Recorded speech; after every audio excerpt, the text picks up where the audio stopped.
So hello everyone and welcome to a new video. In this video we are making Hell Creek. It's a formation in America. And just before I get started with this video, I wanted to just let you guys know that I'm almost to 1,000 subscribers. So if you haven't subscribed, please do subscribe. It would be really awesome to get to 1,000.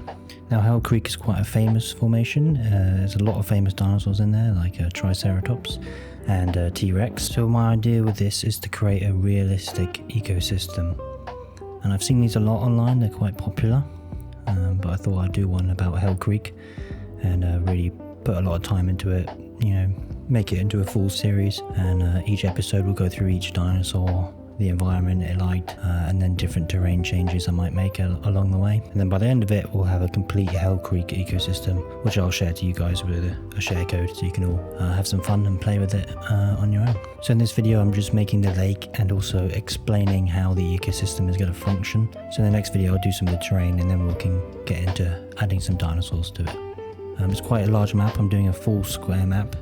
So it's going to take quite a while to do the terrain, so I might do half of it now and then do another half later. So the only thing I knew really about Hell Creek before starting this was that it was in America and there was T-Rex in there.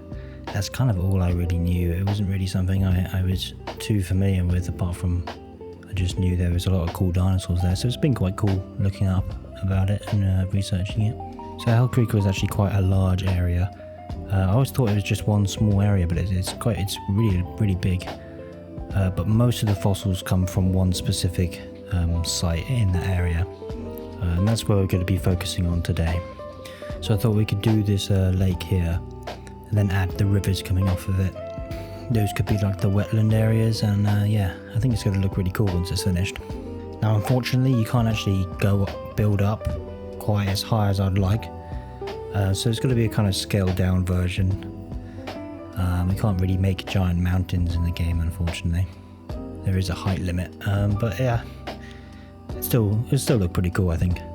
Now obviously I understand that this terrain here is not what it looked like millions of years ago, but I couldn't really find any data on that, so I'm just going to build it how it looks now, and you know, it doesn't have to be perfect. So I'm going to follow the shape of the lake around. I'll do a voiceover over the time lapse, just explaining how it's going to function, what I'm going to add, what dinosaurs are going to go in, and stuff like that.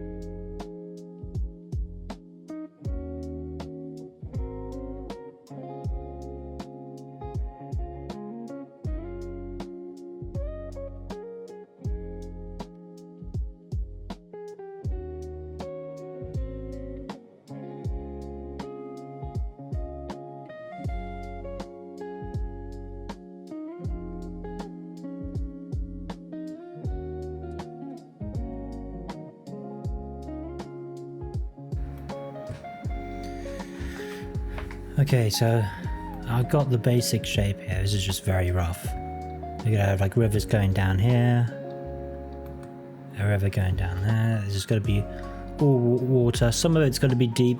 I'll deliberately make some not deep though, so dinosaurs can still cross.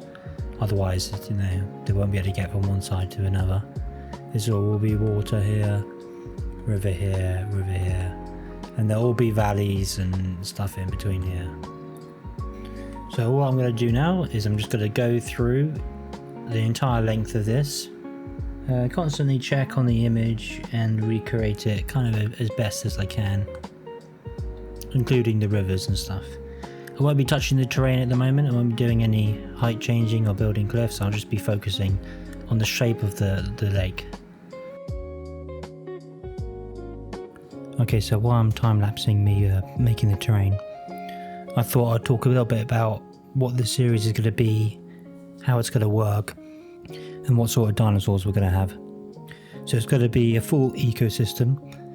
The only feeders I'm going to have are goat feeders, because that kind of simulates other mammals that we don't have in the game at the moment. And it's also a way for the carnivore dinosaurs to eat without having to kill other dinosaurs. Obviously they're still going to be able to do that. Everything, all the fights and everything are all going to be switched on, but it's just another food source for them without using the normal carnivore feeders. This terrain takes quite a while to make, and I'm already quite late on making this video, so I thought I'll do half of it, and then I'll do the rest in between the next video and now, so I don't rush it. Alright, so let's talk about the dinosaurs. You can see here, I got this from the wiki, and I thought, alright, brilliant. So from this I thought I could decide how many dinosaurs and what dinosaurs go in the park, but something's very wrong with this, and it's the 24% T-Rex. That just does not work. I mean, all the Triceratopses would be dead. I thought something's not right here, and that's because this is not depicting what dinosaurs lived in Hell Creek at the time. It's depicting what fossils have been found. So I had to sort of come up with my own, and this is the one I went with, and as you can see, there's a lot of changes made. T-Rex is down to 2% instead of 24%. And I added some more raptors in here because there was raptors there, they just didn't really put them in here for some reason. And this is a lot more balanced. This will work much better than this. Yeah, so you can see there's only 8% Thescelosaurus. I've upped it to 25%. And these are like small little deer-like dinosaurs. So perfect food for the raptors. Now, we go on to the next slide. Now this may look super complicated. I'll go through it all and you can understand what everything means. Sorry, I've had to squeeze these two in here, sorry about that. So Thescelosaurus, 26%, we talked about that. So we're going to have 7 of them in the park. And now the numbers here I might change, because when I was researching it I found out that there wasn't really all that many in that one kind of area. There's a lot of fossils found, but you know, obviously fossils is over millions of years of dinosaurs living there. I didn't really want a huge giant bit of land and then 50 dinosaurs in it. That would be really boring. So I've tried to balance it with realism and fun. So an alternative will be Hypsilophodon or Dryosaurus if you don't have the DLC. And if you come down here, you see I've color-coded it. Groups of 3 to 5. So you can place these around. I've done these here. If you don't want to use a giant map like I'm making, you're making a much smaller version, then you can follow these and sort of adjust the numbers so that it matches what I have in my one. And you may have noticed here I've added a fit and fertile. This is because I ran a little test. It's a much smaller area. And I put in smaller numbers of these and I tried to work out what needed help, what needed to be buffed, what just died, what happened. And there was some interesting stuff, some unexpected things happened. These guys went on like a rampage, killing everything. These guys, got killed instantly. There's no surprise about that, they're not very strong or anything. So I gave them the fit and fertile, so hopefully they can keep their numbers high. Now Triceratops, this is already in the game. 18% population, we're going to have 50 of them. And defensive, because I think they kind of struggled against some of the raptors. And herds of 10. So we can have 5 herds. Now Edmontosaurus, we've got 15%, 40 of them. Obviously already in the game. And 1 big herd, because they were herd animals. It's not like Triceratops where they've got 2 giant horns. They can't defend themselves very well, so they've got to be in herds, like you see in modern animals today. They're going to give them the fit, tolerant, and defensive traits, just to give them a bit of a helping hand. So Achiroraptor. This one was quite a pain to figure out what to do with. Originally I'd picked, I think it was Pyroraptor, but I hated how it looked, so I changed it. And I went through a bunch of the other small raptors until I got to Deinonychus. And that was the best size to strength kind of ratio, so it didn't go around just killing everything, because Pyroraptor was too big and some of the other raptors were just too small. And this one's perfect, it's feathered. I think I originally wanted to use one of the DLC raptors, I forgot the name of it. but it was just way too big. So this ended up being pretty well. You're gonna have 35. Got them in packs of 5 to 6, and they're gonna have a small appetite because I found these guys would kill a lot of the smaller dinosaurs. So give them a small appetite so they don't have to kill as much. So Pectinodon. This guy was cheeky, obviously. So we're using Troodon in our version. So these guys went on a rampage, killed like most of the smaller ones, and started poisoning everything. So I kind of, you know, gave them some bad traits and some okay ones just to try and limit them a bit. Only 25, and they're going to be scattered. So they're going to be just sort of randomly all over the place. So that should be quite interesting to see what happens to them. So up next is Ornithomimus. Now this one, I know that some people really wanted this in the Realistic Park series.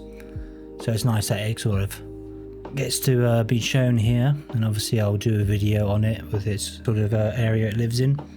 7%, 18, which doesn't seem like a lot, but something else you're gonna have to remember is I think it's only up to here.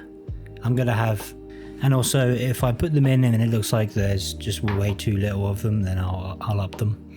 Gave them the fit and strong trait because they need a little bit of help. And they're going to be in flocks of 6. I don't know why I put flocks. I suppose that kind of makes sense. Right, so Pachycephalosaurus. This is one of the ones I've boosted the numbers for, as well as Ankylosaurus, because the numbers were so low, it's like you're never going to see them, so I upped them up a little bit. They're going to be 12, and they're also one herd, because they like hanging out with each other and smashing their heads together. So Nanotyrannus next. This one I actually forgot to add in, so it's a good thing that someone mentioned it in my in the post comments. Otherwise, I would have forgotten it. I'm going to have 9 of them, so I thought just a little bit more than the T-Rex, just because I don't want it going around, you know, absolutely killing everything. For the alternative, we're going to have Albertosaurus. I think that was quite a good.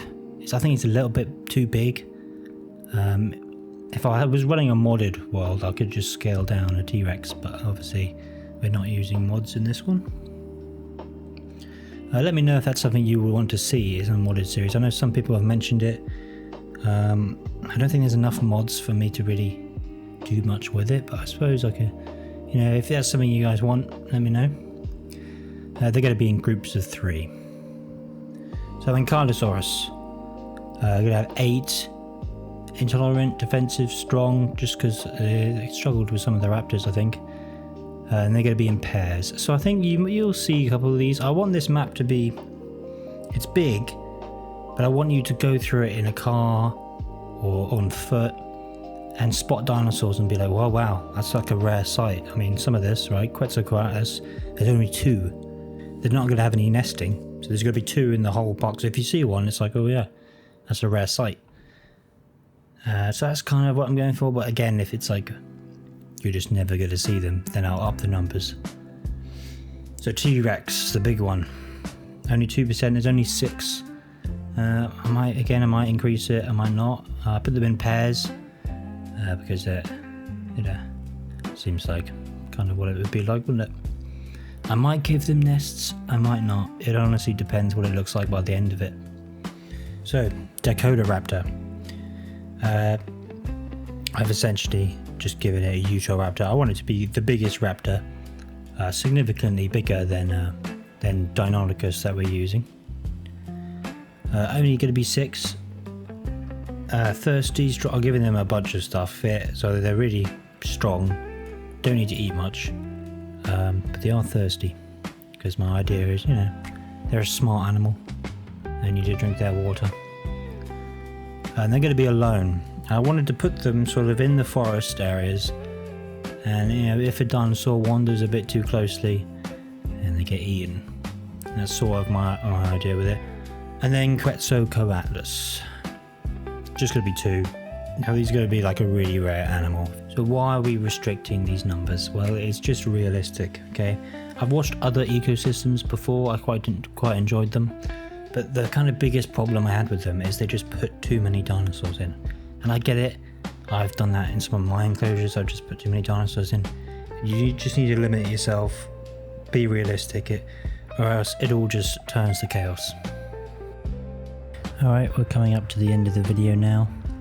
In the next video we're going to be doing the landscaping and doing some of the terrain features, so don't worry, that one will come out pretty soon. I've already started editing it, so it'll be out pretty soon, I think. Won't have to wait very long for that. Just a little reminder as well to subscribe. I'm trying to get to 1,000, so that would be really awesome if you could all subscribe. And thank you guys so much for watching, and I'll see you all in the next video.